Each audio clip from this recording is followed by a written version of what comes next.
Mtazamaji wa Channel 10, karibu katika kipindi cha Darasa Mseto, kipindi chenye upembuzi yakinifu.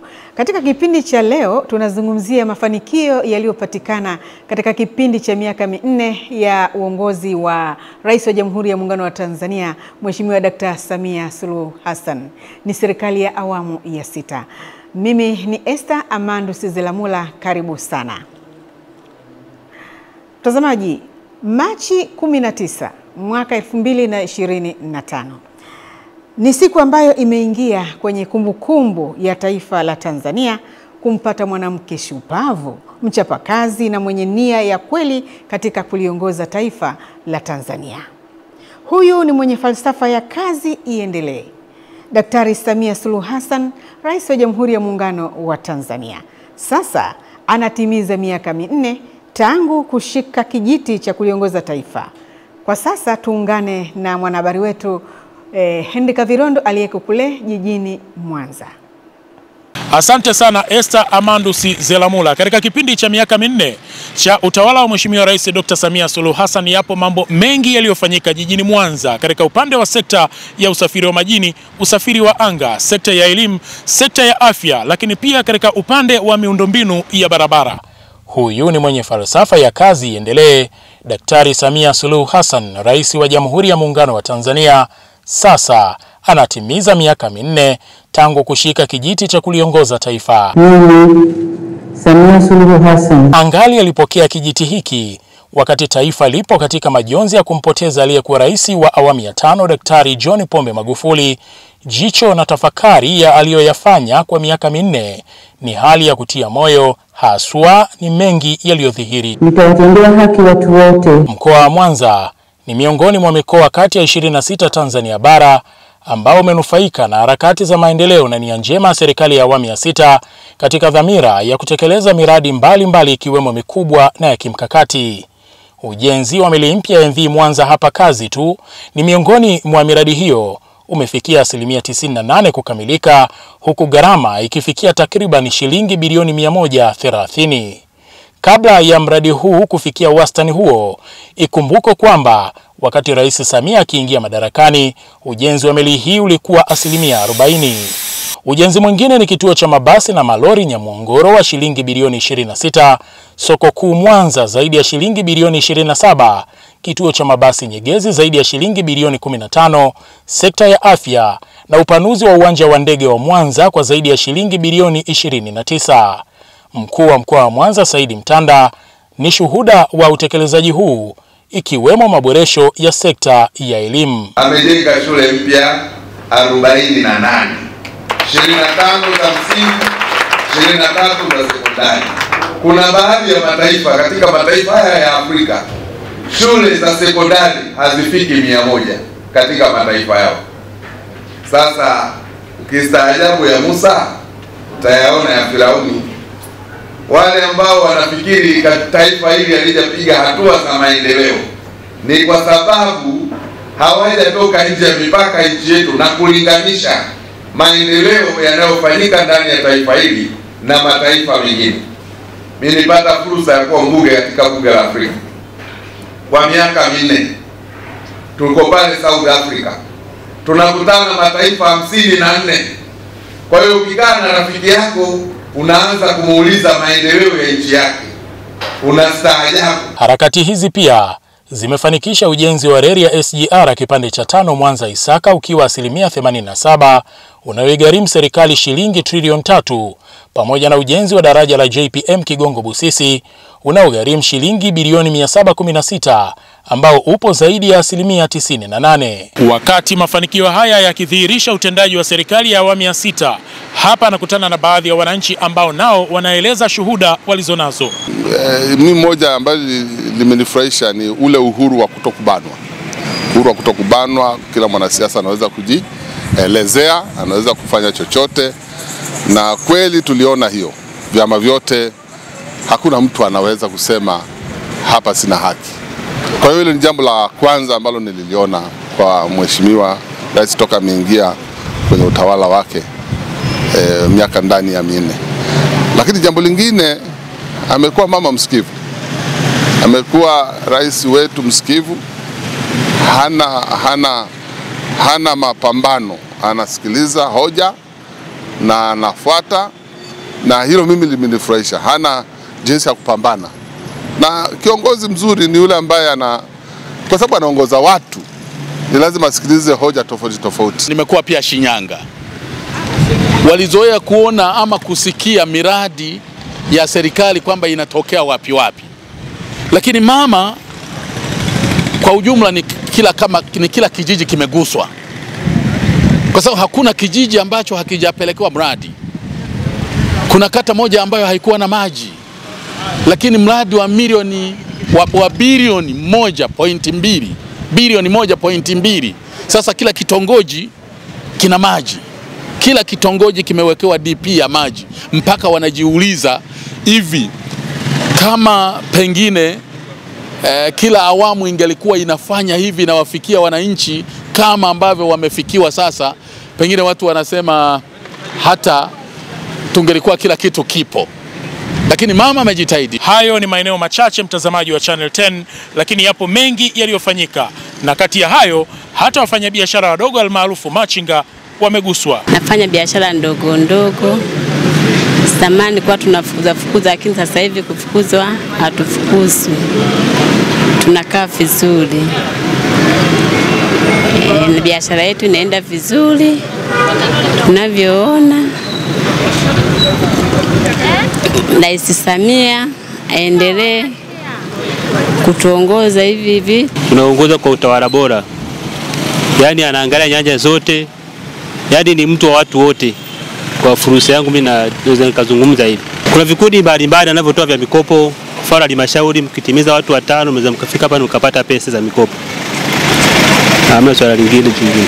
Kwa matokeo haya katika nyanja za uchumi na maendeleo, Chama cha Mapinduzi CCM kupitia kwa katibu wa chama hicho mkoa wa Mwanza Omar Mtua kinasema bado hakijaona mbadala wa Mheshimiwa Rais Dr. Samia Suluhu Hassan kwa kuwa kina imani naye. Mambo mengi ambayo yamefanyika utekelezaji wa ilani katika mkoa wetu ni makubwa. Mfano ukiangalia kazi kubwa ambayo amefanya Dr. Samia Suluhu Hassan kwa kipindi cha miaka 4 ambaye aliachiwa na muasisi wake Mheshimiwa Dr. John Pombe Magufuli, hasa ukiangalia daraja kubwa la Busisi na JPM ambalo liliachwa kwa 24%, sasa liko karibu 99% limekaribia kuisha. Na ukiangalia hivyo kwa mtangulizi wake kazi kubwa ambayo amefanya Dr. Samia Suluhu Hassan, yale mambo yote ambayo ukiangalia tele meli ambayo ilikuwa inatengenezwa katika mkoa wetu wa Mwanza ambao pia aliachiwa yeye Mheshimiwa Dr. Samia Suluhu Hassan ameikamilisha. Vitu vingi ambavyo aliachwa na mtangulizi wake vya asilimia kubwa amevikamilisha. Ni rais wa mfano na ni rais wa kuigwa. Ana uwezo mkubwa wa kusaidia nchi yetu, tuendelee kumunga mkono na tuendelee kumsapoti ili aendelee kutusaidia Watanzania. Falsafa ya serikali ya awamu ya 6 isemayo kazi iendelee inamaanisha. Mimi ni Henry Kavirondo, Channel 10 Mwanza. Asante sana Henry Kavirondo kutoka huko jijini Mwanza. Na tukumbuke kwamba Rais Dr. Samia Suluhu Hassan katika kuandika historia ameshiriki kwenye mikutano mbalimbali ya kitaifa na kimataifa. Ipo iliyofanyika hapa Dar es Salaam Tanzania, lakini katika nchi mbalimbali nje ya Tanzania. Ameshiriki katika mkutano wa wakuu wa nchi za Afrika kuhusu nishati uliofanyika Januari 27 na 28 mwaka 2025 hapa jijini Dar es Salaam, uliojulikana Mission 300.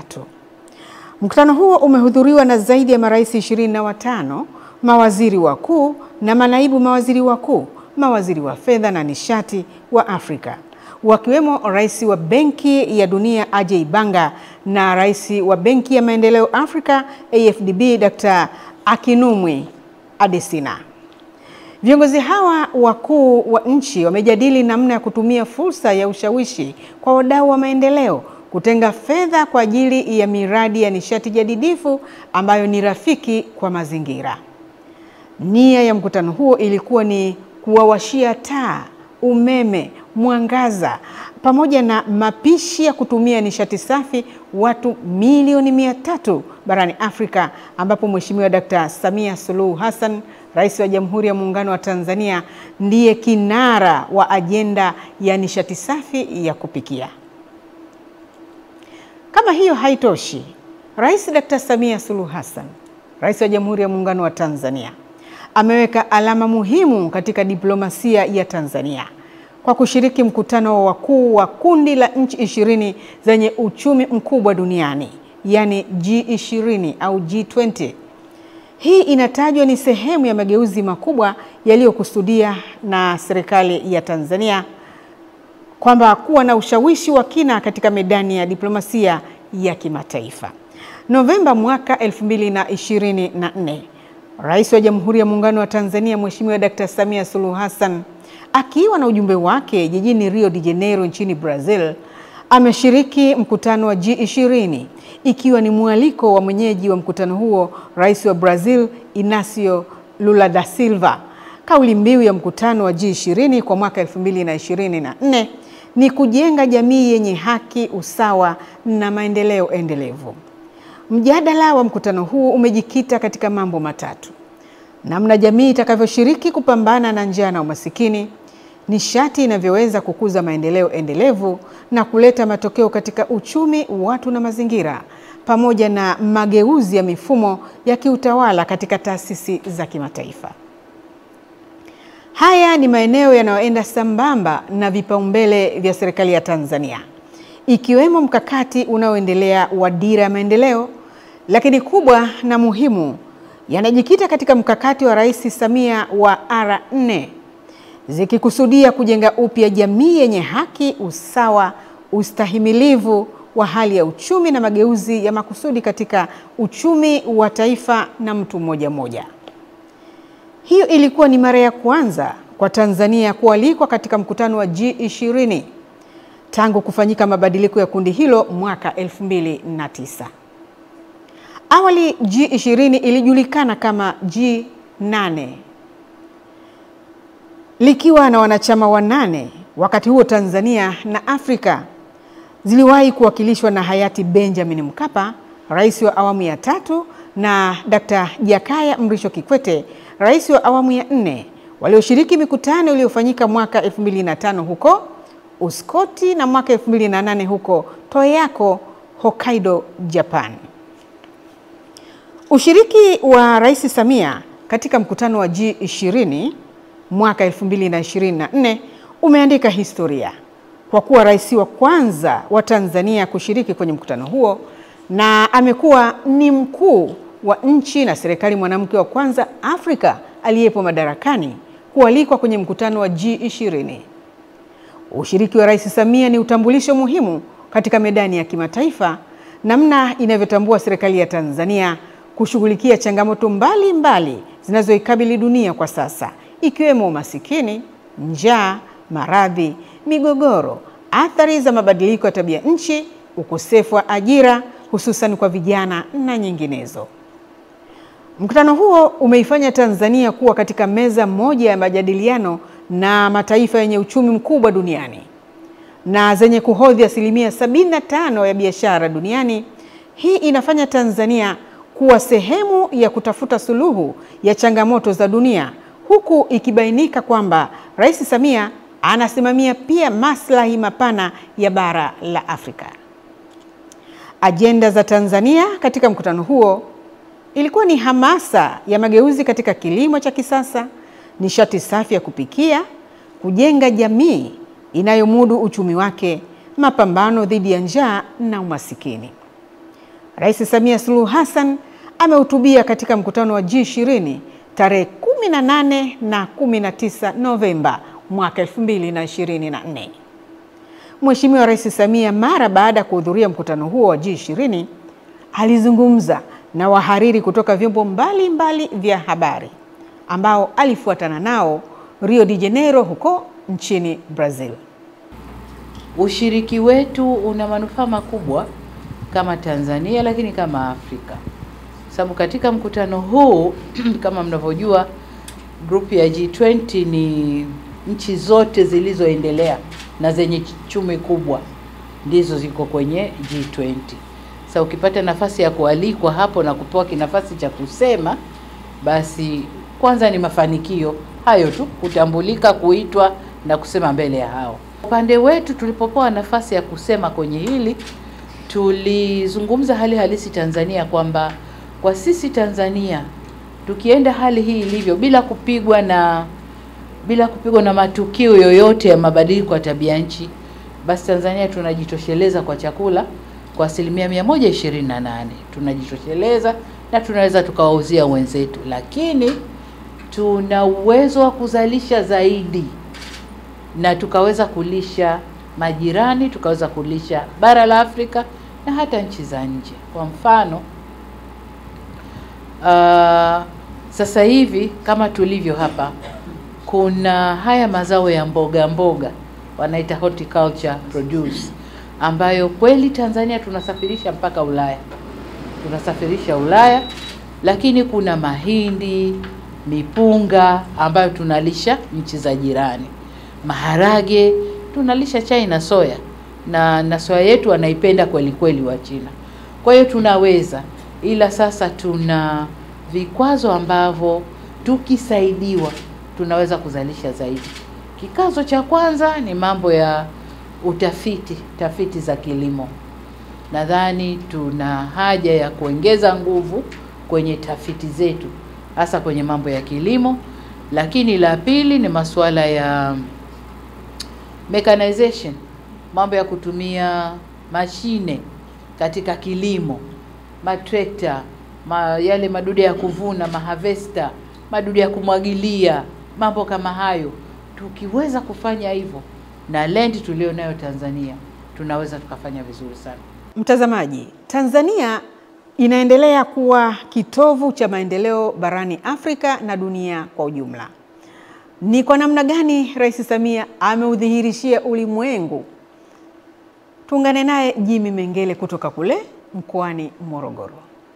Asante sana Esther Amandus kutoka studio. Sisi wakazi wa mkoa wa Morogoro tunanufaika sana na miradi mbalimbali ya kimkakati inayotekelezwa na serikali ya awamu ya 6 kupitia Rais wa Jamhuri ya Muungano wa Tanzania Dr. Samia Suluhu Hassan katika miaka 4 ya kipindi chake cha uongozi kama rais. Katika mradi wa SGR, mradi ambao unatupa nafasi sisi wakazi wa mkoa wa Morogoro kwenda kwa kutumia lisali 1.5 kwenda hadi Dar es Salaam na lisali 1.5 kwenda hadi Dodoma. Treni hii ipo hapa katika mkoa wa Morogoro, na ukiangalia hapo awali tulikuwa tunatumia zaidi ya masaa 4 hadi 5 kwenda Dar es Salaam na Dodoma. Kwa hiyo hii ni nafasi nzuri kwa wakazi wa mkoa wa Morogoro. Tunaenda kuona mafanikio ya miradi mbalimbali inayotekelezwa na serikali ya awamu ya 6 kupitia Rais wa Jamhuri ya Muungano wa Tanzania Dr. Samia Suluhu Hassan. Miradi hii inathibitisha dhamira ya Rais wa Jamhuri ya Muungano wa Tanzania Dr. Samia Suluhu Hassan katika kuleta maendeleo jumuishi kwa Watanzania. Kadri bwawa Mwalimu Nyerere linapokamilika, reli ya SGR inapoanza kazi na sekta ya utalii inapopata umaarufu, Tanzania inaendelea kuwa kitovu cha maendeleo katika Afrika Mashariki. Kwa miaka 4 serikali imejidhatiti kwa vitendo. Sasa wananchi wanaendelea kushuhudia matokeo ya dhamira hiyo. Na katika miaka hii 4 ya Mheshimiwa Rais Samia na serikali yake, mambo mengi na mafanikio mengi yamepatikana, lakini mimi nitaongelea tu moja ambalo ni kweli nimeona kama ni mafanikio kubwa peke yake. Kama tungelibeba laki yake hilo hapo, basi ingekuwa ni mafanikio kwa miaka hii 4. Na ni huu mradi wa bwawa la Mwalimu Nyerere au Steiglage Gorge. Ni mradi ambao ni mkubwa wa kimkakati ambao ni si kwa Tanzania tu, lakini vile vile kwa Afrika Mashariki kwa jumla. Kwa miaka hii 4 ya Mheshimiwa Rais, I think ni katika slogan ya kazi iendelee. Hii ndio maana halisi ya kazi iendelee. Ya kuwa tulikuwa kwenye 33% na tuko kwenye 98.8. Ukiangalia hapo kuna ongezeko la 66.8. Kwa hivyo hii ni mafanikio makubwa ya kupongezwa. Kwa sababu tayari tumeanza kupata matunda ya huu mradi ndani ya kipindi kifupi. Katika miaka 4 hii ya Mheshimiwa Rais Samia Suluhu Hassan, kwanza naweza kumpongeza kutokana na jitihada zake za kuhakikisha kwamba anauendeleza mradi wa reli ya mwendokasi ambao aliukuta ukiwa ndo kwanza kabisa katika hatua za awali, lakini alihakikisha anauendeleza na akauzindua, na kwa sasa umekwisha anza kufanya kazi. Kwa hiyo ile hali ya kuweza kuweka pesa katika mradi huu kwa kweli ni hatua kubwa sana. Hakuweza kuupuuza huu mradi na kuona kwamba utaweza kuinua maisha ya Watanzania na kukuza uchumi wa Tanzania kwa ujumla. Mradi huu kwa sasa una faida kubwa, hasa ukizingatia hapo awali, kwa mfano kwa safari ya Dar es Salaam Morogoro ilikuwa inachukua takriban masaa 4 mpaka 5, lakini kwa sasa hivi Kwa ile treni ya asubuhi ya express unaweza kutumia lisali 1 dakika 40, na kwa muda wa kawaida sali 1 dakika 50 mpaka masaa 2 kutegemeana na hali ya hewa ya kipindi hicho. Kwa hiyo kwa hatua hii aliyoifanya, maana yake ameweza kurahisisha usafiri na anamsaidia mwananchi kuweza kutokutumia muda mrefu sana mtaani, na matokeo yake anatumia muda mfupi na anaweza kufanya shughuli zake za kiuchumi. Kwa mfano anaweza kaa na jambo la kiafya, anataka kwenda kutibiwa katika hospitali ya taifa ya Muhimbili, akaondoka asubuhi, jioni akarudi, kalala Morogoro, kesho akatakiwa tena kliniki, akaondoka asubuhi. Kwa hiyo anaepusha zile gharama za kulala Dar es Salaam ambapo sio nyumbani kwake. Lakini vile vile inamsaidia mfanyabiashara wa kawaida ambaye anakwenda kufanya biashara zake kwenye soko labda la Kariakoo, anakwenda kutafuta mzigo, namsaidia katika kuinua uchumi kwa kuokoa muda. Awali alikuwa anaweza kutumia masaa 4-5, lakini kwa sasa kutokana na muda mfupi ambao anautumia inamsaidia katika kurahisisha shughuli zake za kibiashara. Lakini kwanza kabisa nikijikita katika mkoa wetu wa Morogoro, tuna Mikumi, uhifadhi ya Mikumi, lakini pia tuna Udzungwa na hifadhi zingine ndogo ndogo ambazo zinazunguka hapa. Kupitia Royal Tour na filamu ile ambayo alionyesha nchini Marekani ambayo ilizinduliwa mwaka 2022, tunaweza kuona kwamba kumekuwa na flow kubwa sana ya wageni ambao wametembelea nchi yetu. Ukihesabu ile miaka 2022 baada ya kuwa amezindua ile filamu mpaka mwaka huu 2025, tunazunguka kama miaka 3-4, na tuko katika kujikita katika miaka 4 ya mafanikio yake. Ameweza kufungua kwa kweli fursa. Tunaona wageni wengi wanakuja katika mkoa wa Morogoro wakija kutembelea hifadhi yetu ya Mikumi na Udzungwa. Na kupitia wageni hao tunaweza tukaona kwamba wakazi wa maeneo ya Morogoro, hususan katika maeneo ambayo yanazunguka hifadhi hizo, wameweza kunufaika kwa hali ya juu tukianza kiuchumi. Unaweza ukaona kabisa wakazi wa maeneo hayo wanafanya biashara ndogo ndogo. Unaweza ukakuta kwa mkoa wetu wa Morogoro una kama vitu vya asili, vyakula, unakuta wanawauzia wale watalii. Kuna siku moja nilikuwa nimeenda na familia yangu pale. Kwa kweli nilikuta wazungu ni wengi, kuacha wazungu hata wa mataifa mbalimbali wako pale. Wananunua vitu vya asili, wananunua hata nyama zile za Wamasai pale wanachoma, wanawauzia. Kwa hiyo unaweza ukaona kabisa kupitia hii Royal Tour, Mheshimiwa Rais ameweza kuwezesha wananchi ambao wako katika maeneo hayo ya hifadhi kuweza kuuza vitu vyao na kujipatia kipato. Lakini pia tunaweza tukaona kupitia hii Royal Tour, Mheshimiwa Rais ameweza kusaidia kutangaza nchi ya Tanzania pasipo kutumia gharama kubwa. Tunakumbuka ni yeye mwenyewe aliamka ofisini, akaanza kutembea na kuzunguka maeneo mbalimbali ambayo kimsingi siku za nyuma tulikuwa tunaona kabisa labda unaweza kukuta jopo la watu wanatoka wanatumia gharama kubwa, wanakwenda huko nchi za nje, wanasema labda tuna mlima Kilimanjaro, tuna labda fukwe za bahari, wanaongea tu kwa maneno. Lakini Mheshimiwa Rais alichukua fursa hiyo mwenyewe binafsi, akatoka ofisini, akapita, akajiriski. Maanake unakumbuka hata ukitaka kuangalia alikuwa anaendesha magari yale ya kitalii, watu wanamuona kabisa physically. Ni kweli Mheshimiwa Rais Samia ni kielelezo cha kufanya kazi kwa bidii na kuhakikisha anatekeleza ahadi ya kuwatumikia Watanzania katika sekta mbalimbali. Nikushukuru sana Jimmy Mengele kwa kutufahamisha miradi mbalimbali ya maendeleo ambayo inatekelezwa au imetekelezwa katika mkoa wa Morogoro. Mkoani Tanga miradi mbalimbali ya maendeleo imetekelezwa ikiwemo sekta ya bandari, elimu, maji na miradi mingine mbalimbali ambayo imeongeza ajira kwa vijana wa Kitanzania. Na mwalika sasa Raya Kipingu aweze kutufahamisha mafanikio ambayo yamepatikana mkoani Tanga. Asante Esther Amandus Delamula kutoka studio jijini Dar es Salaam. Hapa mkoani Tanga tunaangazia mafanikio yaliyopatikana katika kipindi cha miaka 4 ya uongozi wa Rais wa awamu ya 6 inayoongozwa na Mheshimiwa Dr. Samia Suluhu Hassan, ambapo miradi mikubwa imeweza kutekelezwa. Mkoa wa Tanga uliopo kanda ya kaskazini mashariki mwa Tanzania ukiwa na ukubwa wa kilomita za mraba zaidi ya 1026 wenye wilaya 8 na halmashauri 11 umepokea kiasi cha shilingi trilioni 3.1 ambazo zimetekeleza miradi mbalimbali ya maendeleo kama vile barabara, ikiwemo barabara ya kimkakati ya Tanga Pangani Saadani Bagamoyo sambamba na daraja la mto Pangani, miradi ya elimu ikiwemo ujenzi wa shule maalum ya wasichana ya mkoa ya masomo ya sayansi, miradi ya afya kwa kuongeza hospitali za wilaya, vituo vya afya na zahanati, miradi ya maji ukiwemo mradi mkubwa wa maji wa miji 28 ambapo mkoa wa Tanga umepatiwa miji 4 ya Pangani, Muheza, Korogwe na Handeni. Sisi kama mkoa wa Tanga katika miaka 4 ya uongozi wa Mheshimiwa Rais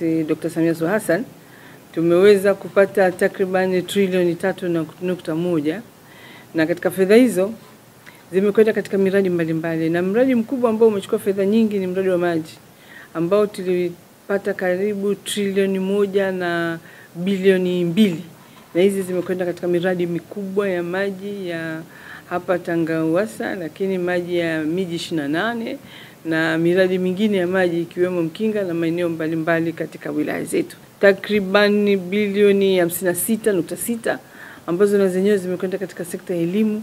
Tumejenga madarasa mapya ya shule ya msingi na sekondari, lakini tumejenga shule mpya kabisa za msingi na sekondari.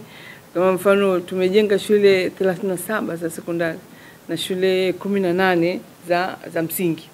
Lakini pia tumejenga maabara, ni zaidi ya maabara 157. Tumejenga mabweni ya wanafunzi wa shule ya msingi na sekondari. Katika shule za msingi mabweni 13 na shule za sekondari tumejenga mabweni 96. Lakini pia fedha hizi zimekwenda pia katika miradi ya uchukuzi, miradi ya ujenzi. Tumeona fedha nyingi zimekwenda katika mradi wetu wa bandari zaidi ya bilioni 429.1 ambazo zimekwenda kufanya uboreshaji mkubwa sana wa bandari, kuongeza kina cha bahari, kuongeza upana wa bandari, lakini vile vile tumeona tija kubwa ambayo imepatikana. Kwanza ajira imeongezeka kutoka ajira ya watu 600,000 hadi kufikia 17,000. Lakini vile vile tumepata ongezekaji wa watu mbalimbali au taasisi ambazo zinashughulika na forodha na masuala mazima ya wakala wa meli. Walikuwa mawakala 29 hapo nyuma.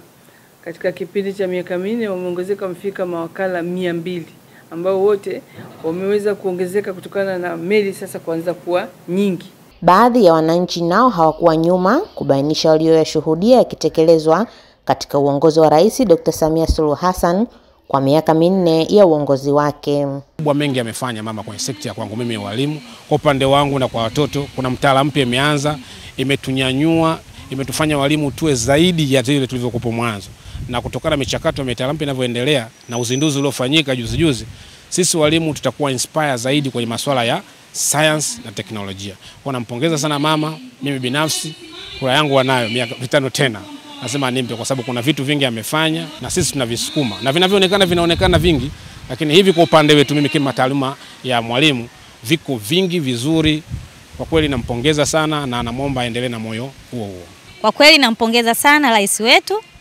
Amefanya kazi nzuri sana kwenye masuala ya usafirishaji, kwenye masuala ya kina mama. Tunaomba mama katika sekta hasa ya hospitali, masuala ya watoto, pia kwa kina mama wajawazito, basi atilie mkazo pale, hata kama kwenye huduma za malipo, watu wake wanaohusika katika hospitali waangalie swala hili sana katika swala la watoto, kuhusu masuala ya pesa katika hospitalini, hasa wazazi wa mama wajawazito na watoto pia wanapata changamoto nyingi sana katika swala la pesa hospitalini. Huku ikiwa kauli mbiu inasema ni bure mama na watoto, ni bure hospitali. Hivyo mama, naomba miaka mingine ijayo tilia mkazo na zingatia hili, watu wako, watendaji wako wakafanye kazi kwa umakini hospitalini. Kwa kweli nampongeza sana na tunasema mama yetu kazi iendelee. Uongozi wa nchi unatambua sayansi na teknolojia na unataka uwekezaji kwenye sayansi na teknolojia kwa vijana uendelee kufanyika na ufanyike. Na ndio maana nilikuwa nasema bado mipango ni mikubwa zaidi ya kukuza uendelezaji wa sayansi na teknolojia, hasa baada ya kupitisha mitaala hii mipya. Maana changamoto kwenye mitaala mipya ni kuhakikisha hizo teknolojia zinaweza kuwafikia kwa kutumia nyenzo halisia. Jambo ambalo rais mama nasema mitano tena, kwa sababu kwa kweli amebeba nguvu kubwa ya kusema lazima tuingie kwa kutumia rasilimali tulizo nazo zote. Maanake raia wa kawaida anatakia achangie, taasisi tuchangie, wananchi tuchangie, na kila mtu awe changie kufikisha tunafikia uwezo huo wa teknolojia. Chuo cha mafunzo ya ufundi stadi VETA ni miongoni mwa taasisi zinazoeleza mafanikio yaliyopatikana katika kipindi cha miaka 4 ya Rais Dr. Samia Suluhu Hassan, ambao ametimiza miaka 30 tangu kuanzishwa kwake na miaka 50 ya kutoa huduma ya mafunzo ya ufundi stadi. Kwa wetu wa Tanga, VETA ilikuwa chuo kimoja, lakini sasa hivi tunazungumzia vyuo 6. Kuna chuo cha VETA Pangani, kuna chuo cha VETA Mkinga, kuna chuo cha VETA Korogwe, kuna chuo cha VETA Kilindi, kuna chuo cha VETA Lushoto, na kuna chuo cha VETA Muhesa ambayo nayo inaendelea kwenye ujenzi, haijakamilika, na kuna chuo cha VETA Bumbuli wanaendelea kwenye ujenzi. Hayo ni mafanikio makubwa sana. Vyuo vyote vya wilaya vimejengwa wakati Mama Samia Suluhu Hassan akiwa madarakani, na hela zote zimetolewa na Dr. Samia Suluhu Hassan. Vile vile katika miaka yake ya Mama Samia tumeanza kuanzisha mafunzo ya uanagezi. Hii ni program maalum ambayo tunaita mafunzo pacha. Yale mafunzo, kijana anapata mafunzo ya nadharia chuoni. Baada ya miezi mitatu anaenda kiwandani anapata mafunzo ya vitendo miezi nayo mitatu. Hivyo hivyo mpaka yule kijana anamaliza mtaala wako. Hayo yote yameanzishwa wakati wa Dr. Samia Suluhu Hassan. Kwa upande wa sekta ya uchumi wa bluu, ambapo mkoa wa Tanga una eneo la ukubwa kilomita 180 za bahari ambazo zinawezesha wananchi kujihusisha na kilimo cha mwani pamoja na shughuli za uvuvi, ikiwa serikali inaendelea kuwaunga mkono kwa kugawa boti za kisasa kwa wavuvi na kuongeza tija katika kilimo cha mwani. Mtazamaji, ili kujua nini kimefanikiwa, ni miradi gani imetekelezwa katika mkoa wa Rukwa, hebu tuungane na Wilbrod Sumia ili kujua katika kipindi cha miaka 4 ya uongozi wa Daktari Samia Suluhu Hassan mambo gani yametekelezwa na wananchi wanasema nini. Karibu sana Wilbrod Sumia. Asante sana dada Esther Amandus Zelamula kutoka hapo studio, na kukaribisha mtazamaji katika makala hii fupi inayotizama miaka 4 ya uongozi wa Rais Dr. Samia Suluhu Hassan katika nyanja tofauti. Karibu. Binafsi nipende kumpongeza Rais wetu wa Jamhuri ya Muungano Dr. Samia Suluhu Hassan kwa miaka yake hii 4. Kwanza amefanya mambo makubwa mengi sana.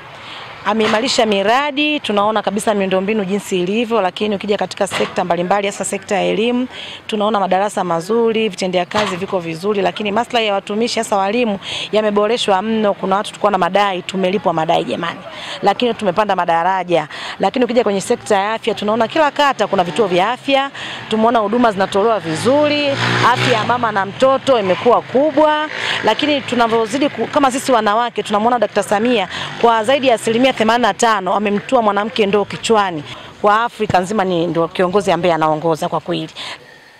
Miaka 4 ya rais wetu wa Jamhuri ya Muungano wa Tanzania Dr. Samia, kwa kweli kwanza tunajivunia amani imetamalaki sana kwa hii miaka 4, na nchi imekuwa na utulivu wa kutosha. Mwanzo wawekezaji wengi walikimbia kwenda nje, lakini yeye alivyoingia, cha kwanza aliweka maridhiano.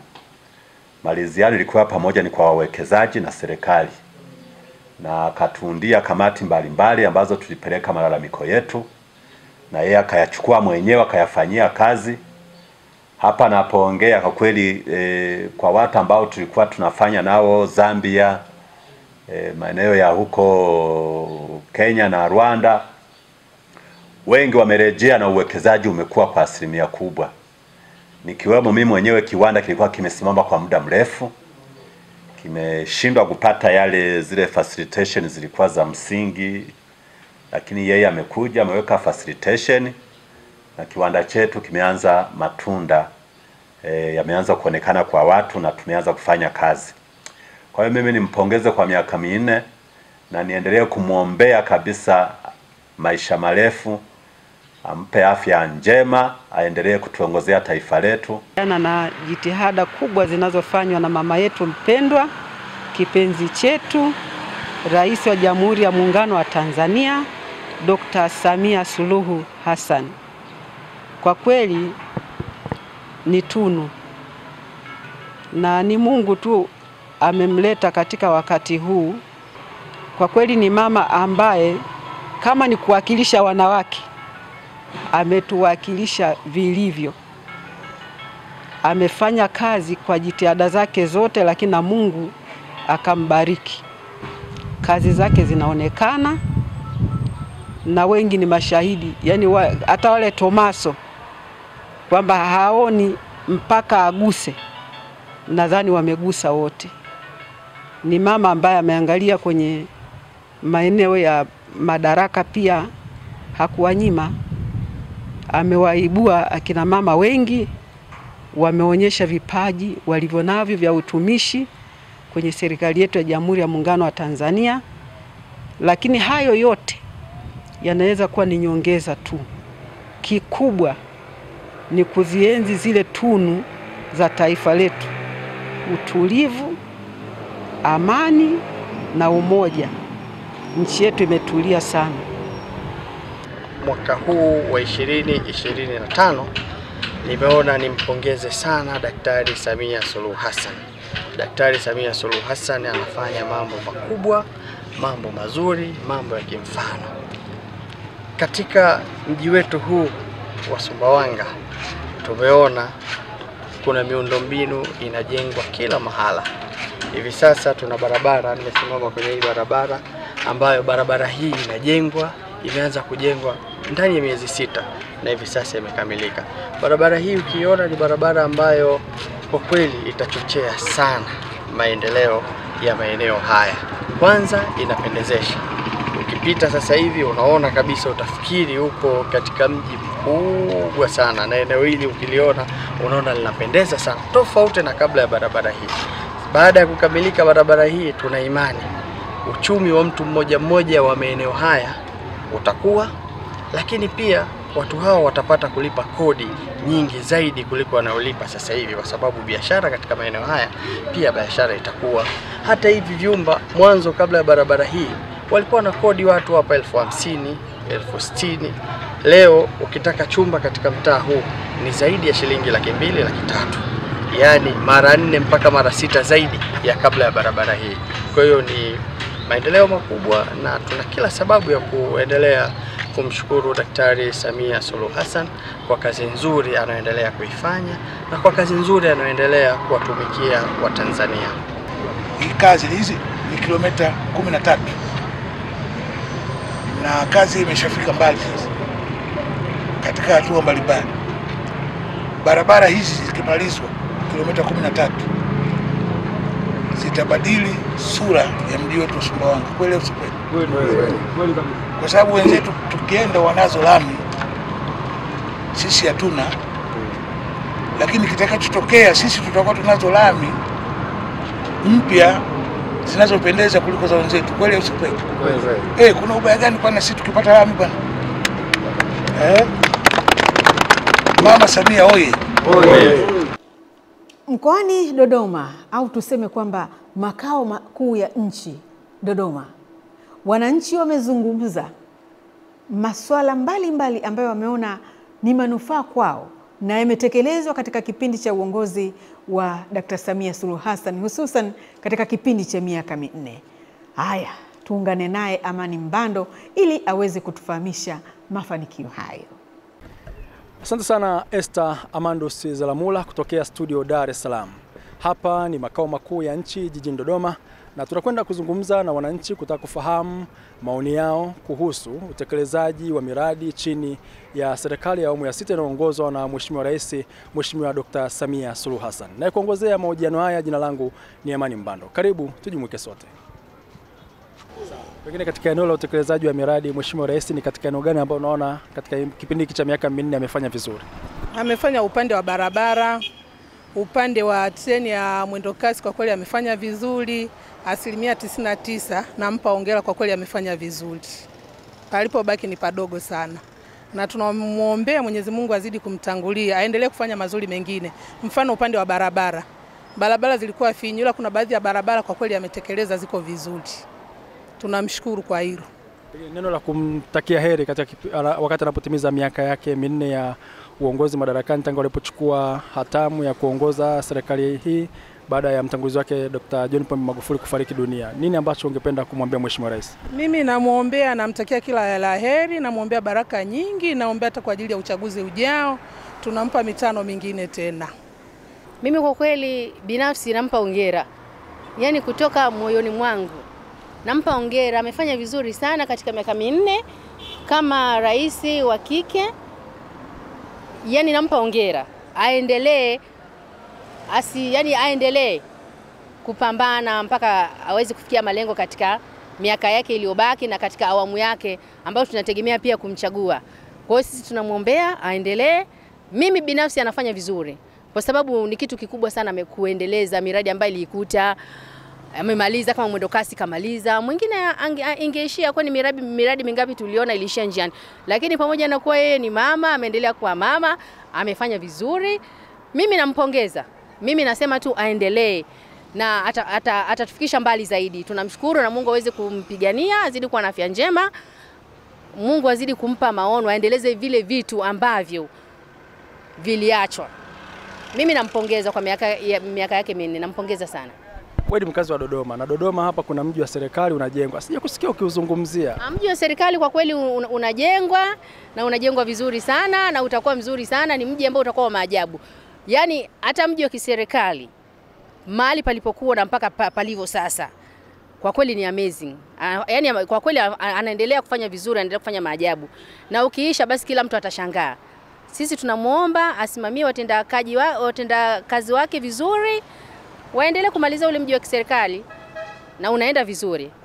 Kwa watu ambao wako nje ya Dodoma, mji wa kiserikali unaenda, haujasimama. Mimi binafsi nasema hakuna mradi ambaye umesimama. Miradi yote inaenda. Jamani, mama huyu jamani amefanya kazi.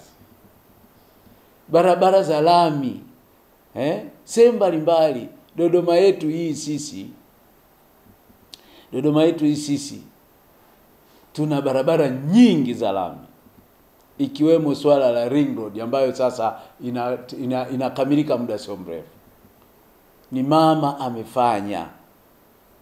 Jamani mama, pongezi. Kafanya. Barabara ni nzuri za kiwango cha lami, amejitahidi. Na mikoa mbalimbali, sio Dodoma tu, sehemu mbalimbali mama amefanya. Nakumbuka wakati fulani kulitokea mafuriko kule huko mikoa ya kusini. Sasa hivi barabara zimeshatengenezwa vizuri na watu wanapita. Madaraja yalikatika, lakini mama amejitahidi akahakikisha ile barabara zinapitika muda wote. Kwa hiyo nataka niseme tunampa kongole Mama Samia Suluhu Hassan kwa swala la miundombinu. Lakini pia kipekee sasa nataka nielezee kwa Dodoma hapa kuna vitu vimefanyika. Kama mkazi wa Dodoma, moja ya jambo kubwa sana mama pia ametubariki, ametufurahisha, ni swala la kuhakikisha anasimamia masuala makao makuu. Manake maendeleo mengine na mabadiliko mengine yanayoendelea kuonekana hapa Dodoma ni kwa sababu ya makao makuu ambayo serikali iliamua iwe hapa Dodoma. Mama amesimamia kazi ya ujenzi wa mji wa serikali Mtumba. Ukienda Mtumba leo huwezi kuamini hapa ni Dodoma. Yaani unaweza kusema labda umetoka hivyo, labda umeenda nchi nyingine huko. Ni waombe wa Tanzania tuendelee kumuombea huyu mama. Tumuombee. Si rahisi kufanya mambo kama haya, maendeleo haya. Si rahisi. Si rahisi. Ni kodi zetu, lakini pia mama amezisimamia vizuri katika kuhakikisha maendeleo yanapatikana. Kwa hiyo tumuombee na tuombee serikali yote kwa ujumla Na mimi nasema mama, tuko nyuma yako, tunajua kile unafanya. Sisi kama viongozi wa dini tunajua na tunaona, tuna macho, tunaona kazi kubwa ambayo unaifanya na tutakuombea. Naam, Esther Amandus Zelamula. Hivyo ndivyo wasemavyo wana Dodoma kuhusu utendaji kazi wa Mheshimiwa Rais Mheshimiwa Dr. Samia Suluhu Hassan katika kipindi cha miaka 4 ya uongozi wake. Na hivyo ndivyo tunavyohitimisha mahojiano haya. Kutoka hapa Dodoma, jina langu ni Amani Mbando. Bado tuko katika mkoa wa Dodoma. Wananchi wamezungumza masuala mbalimbali. Wakati huu sasa tuungane na Roda Simba, naye ana mengi ya kutujuza kuhusiana na mafanikio ambayo yamepatikana katika kipindi cha miaka 4 ya uongozi wa Daktari Samia Suluhu Hassan, Rais wa Jamhuri ya Muungano wa Tanzania. Asante sana Esther Amandus Zelamula kutoka hapo katika studio zetu zilizopo jijini Dar es Salaam, na hapa ni Dodoma ambapo ni makao makuu ya nchi. Mimi ni Roda Simba, naenda kuzungumza na wananchi wa kada mbalimbali kuelezea mafanikio ya serikali hii ya awamu ya 6 katika kipindi cha miaka 4 ya serikali ya Rais Dr. Samia Suluhu Hassan. Wananchi hawa wana yapi ya kuzungumza katika miaka hii 4 ya serikali ya awamu ya 6? Dodoma tuna shule sasa hivi 46 ambazo zimesajiliwa na ziko zinafanya kazi. Shule hizi ni ongezeko kutoka shule 37 katika mwaka 2021 na sasa tuna shule 46, lakini pia tutakuwa na ongezeko la shule zingine 4. Kwa maana hiyo kwa miaka hii 4 kumekuwa na ongezeko la shule 9 tofauti na ilivyokuwa mwanzo shule 37. Lakini sambamba na hilo tumeweza kujenga katika kipindi cha mama ametoa pesa ya ujenzi wa shule 4 mpya. Tuna shule ya Dr. Samia ambayo iko kule Yumbu. Hiyo ni shule ambayo inachukua watoto wa kike kwa A-level, lakini sasa tumeanza kuchukua mkondo wa amali kwa watoto wa kidato cha kwanza. Lakini sambamba na hilo kuna shule nyingine mpya kabisa ambayo imejengwa kata ya Michese. Hii ni kwa mradi wa SEQUIP, ni shule mpya kabisa ile. Lakini tuna shule nyingine MUGB na yenyewe ni shule mpya kwa pesa za mama. Lakini pia tunayo shule nyingine mpya ni ya Matumbulu ambayo yuko tunamalizia, karibia watoto wataanza kusoma pale. Lakini tuna shule zingine mpya ambazo zimejengwa kwa mapato ya ndani tukiunga mkono mama katika zile fedha zake. Miradi yote ambayo imetolewa hiyo shule 4 ni kwa mradi wa SEQUIP. Na baadhi ya maboresho ya madarasa kwa jumla ya shilingi bilioni 3.2 tulipata kutoka mradi wa SEQUIP. Kwa hiyo kumetengenezwa, kumefanywa maboresho ya miundombinu, maabara, matundu ya vyoo na ongezeko la madarasa. Kulikuwa na upungufu mkubwa wa madarasa. Tulikuwa na madarasa 540, lakini sasa hivi tuna madarasa 850. Hii yote ni katika kipindi cha mama, kwa hiyo kuna ongezeko la madarasa 310 katika hii miaka 4. Lakini pia tumejengewa mabweni kwa wanafunzi wetu wa A-level. Sisi tuna shule zetu bweni ni kwa watoto wa A-level. Kwa shule zetu za A-level tumepata ongezeko la mabweni. Tulikuwa na mabweni 23 na sasa hivi tuna mabweni 48. Katika kipindi cha mama kwa ongezeko hilo la madarasa utoro umepungua kwa asilimia kubwa sana. Nini? Kwa sababu watoto walikuwa wanatembea mwendo mrefu. Kwa mfano nikikwambia shule ya Michese ilikuwa haina shule. Kwa hiyo watoto wale walipaswa kutembea kwenda Mkonze kwenda kusoma. Of which hapa katikati it's a long distance, yani ni umbali mrefu sana. Kwa hiyo kwa kuwepo kwa ongezeko la madarasa na ujenzi wa shule mpya kumepunguza utoro kwa kiasi kikubwa sana. Watoto sasa hivi attendance ni kubwa na ni nzuri sana shuleni. Hivyo imepelekea hata ongezeko la ufaulu. Kwa sababu kama mtoto hawezi kuingia darasani akasoma, actually hakutakuwa na performance.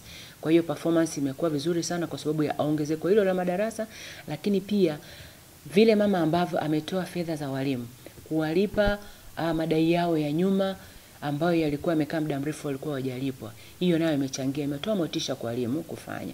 Lakini pia kutoa mafunzo kwa walimu.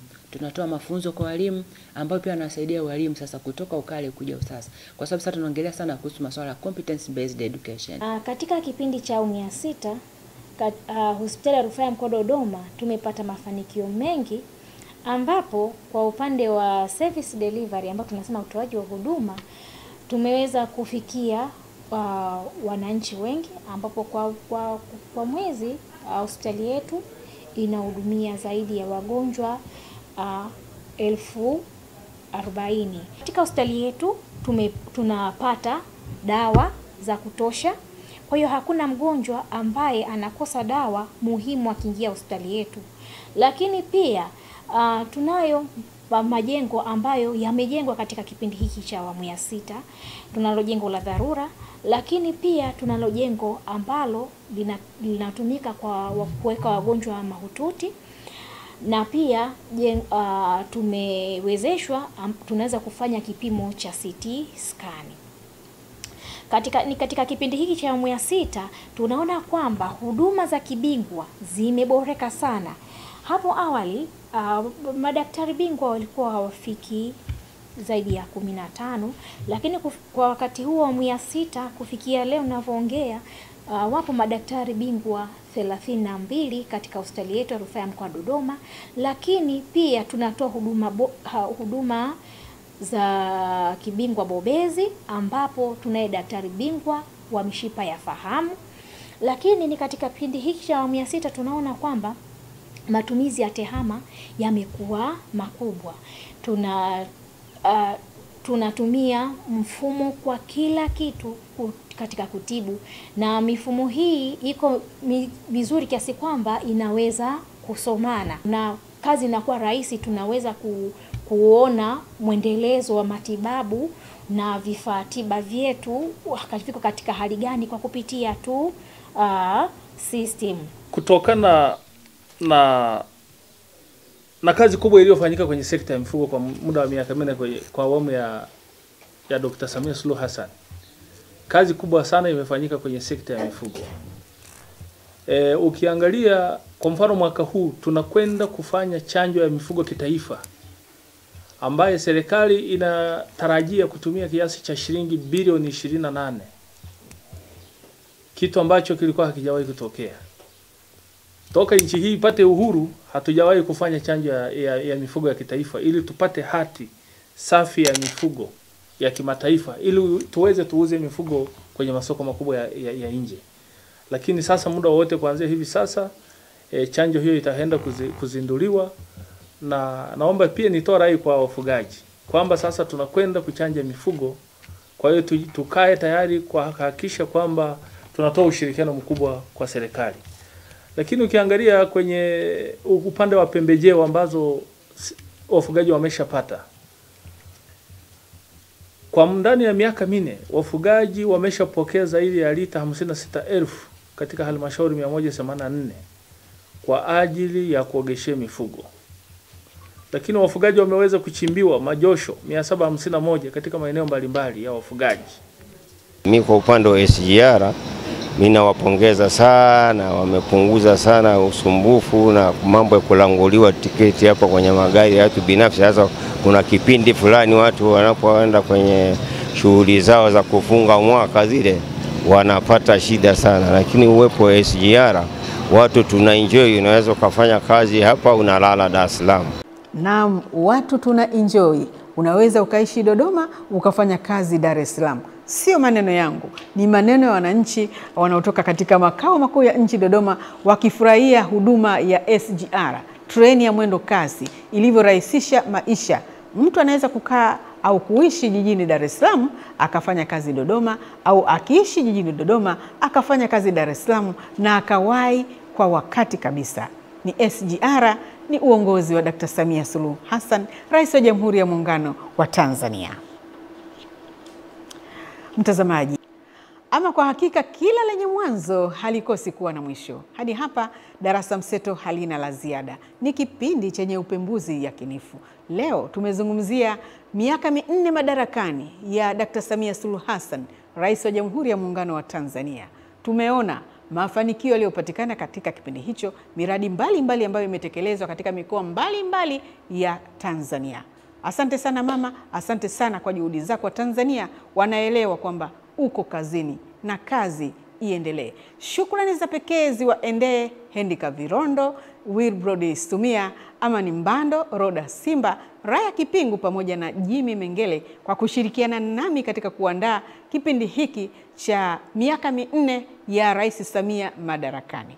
Bila kumsahau fundi mitambo Shabani Abdalla. Mimi ni Esther Amandus Zelamula, nasema asante kwa sasa na tukutane tena wakati mwingine. Hili ni Darasa Mseto. Kwa heri.